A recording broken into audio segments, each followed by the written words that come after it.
kick this motherfucker off. Our first comic tonight is the host of the Bad Comedy Open Mic right here in Colorado Springs. He's a mover, he's a shaker. Make some noise for Taylor Denver!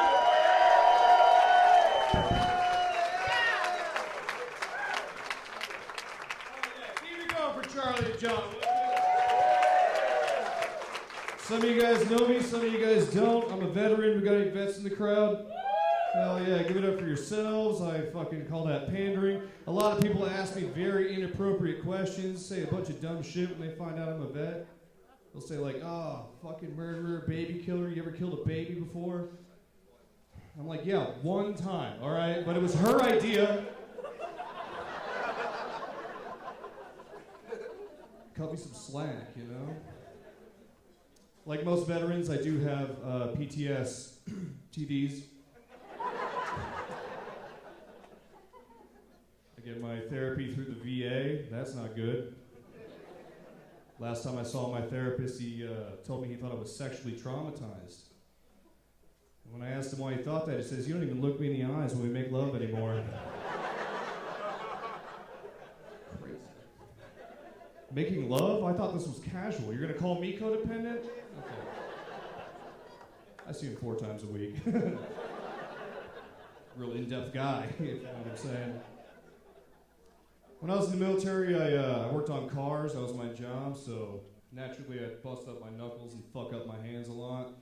And my dad would always ask me the same stupid question. He's like, "Dude, why don't you just wear gloves?"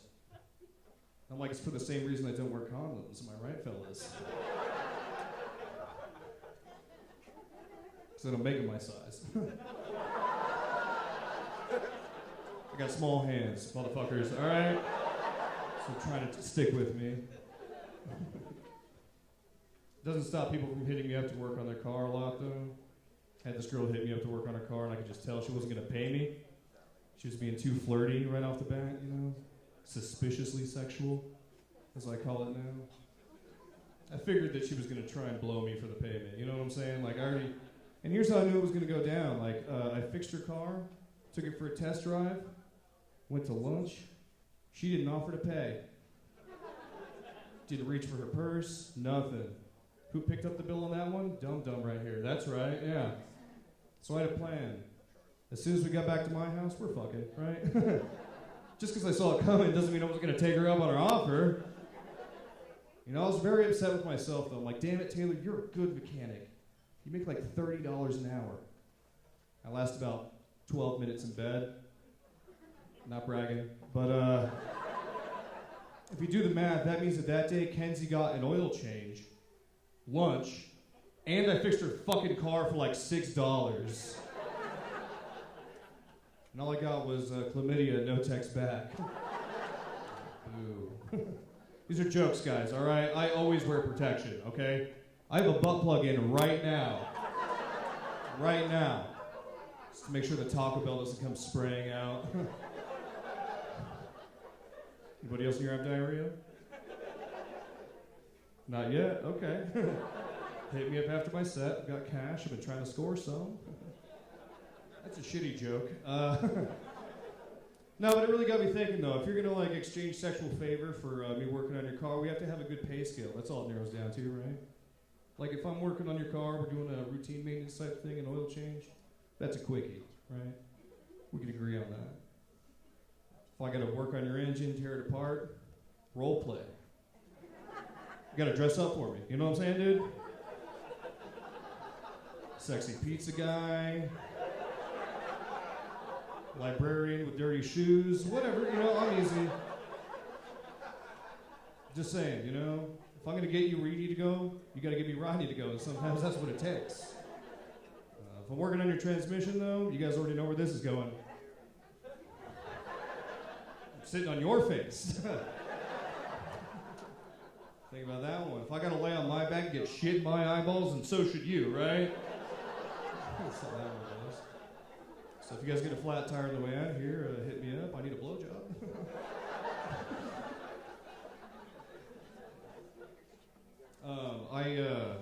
I'm single, but I'm putting myself out there. I asked my parents how they got together. Don't do that. You'll learn a lot of shit you don't want to know. The story goes, my mom's a first-generation immigrant from Mexico, and my dad, his name is Mike. And that's it. Just a white guy, Mike, you know? Mike went up to a beautiful young Mexican woman in the 80s and asked her if she liked Mexican food. Some of you guys are tracking. That's a lot like going up to a beautiful young Mexican woman in the 80s and asking her if she likes food. I'm like, smooth, Dad. Good one. My mom said yeah, so my dad took her to fucking Taco Bell. Now I'm listening to the story like, how did I get here? You know? How did my dad ever get laid? But then I listened back to that story and I was like, wait a minute. Maybe my mom's the fucking idiot, right? Like, what's worse, finding out your dad's got like hella charisma or that your mom has got very low standards? And that's okay. My mom's here right now. She'll tell you I'm just like her, all right? You buy me Taco Bell, we might fuck, all right? I realize I'm not doing myself any favors in the dating scene here in Colorado Springs. I'm not working out anymore. I decided, fuck it, like, say get ripped, right? Say get shredded, get lean, get cut, get swole. Still 5'8". You ever seen a buff 5'8" dude before? We look ridiculous. Just can't wipe our ass or something. I think another reason I'm single is because I don't date squirters anymore. Usually get a lot of pushback on that one. Here's the thing. I could wash my beard. But I cannot reupholster my couch. A lot of people are like, Taylor, squirt doesn't ruin couches. I'm like, yeah, you're right, but my dog licking up the puddle for the next hour and a half will. Big dog crowd in here, huh?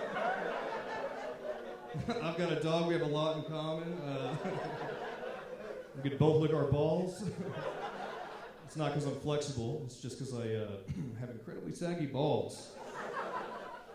That's clearly a joke, guys. My dog's neutered. It doesn't stop him from humping things. But that's when he taught me a valuable lesson, and that's that your balls are in here, guys. Your balls are in here. I only attract about 3 different demographics of women here in Colorado Springs. First demographic of women I attract are bisexual women. These are women that will have sex with men, but obviously prefer having sex with other women that look exactly like me. Any idea how fucking frustrating that is? I'll drive the shit out of that Subaru, babe. Second demographic of women I attract are poly women. Has anybody in here ever had a threesome? Nerds? Okay. Look, I'm not equipped to have a threesome either, guys. I know this because I tried petting 2 kittens at the same time the other day. I just ended up petting each other. I was cleaning myself off in the corner. Third demographic of women I attract are women with toxic masculinity. These are women that don't give you cute nicknames like babe or daddy. Call you things like little bitch boy and pussy. I mean, but don't worry about me, guys. I got put in charge of planning a date. It's been a while, so I got nervous and I texted her beforehand and I asked her if she had any dietary restrictions. And she thought that was a silly question, but you could learn a lot about a person by asking that type of question. For instance, if she doesn't eat sushi, no way she's eating my butt. So we went and got sushi, you know what I'm saying? And things were going pretty well. After dinner, went back to my car, we were making out, and things were getting steamy, and she asked me to spit in her mouth. Okay, mixed crowd in here. If anybody ever asked you to spit in their mouth, just don't say what I said, all right? Don't say...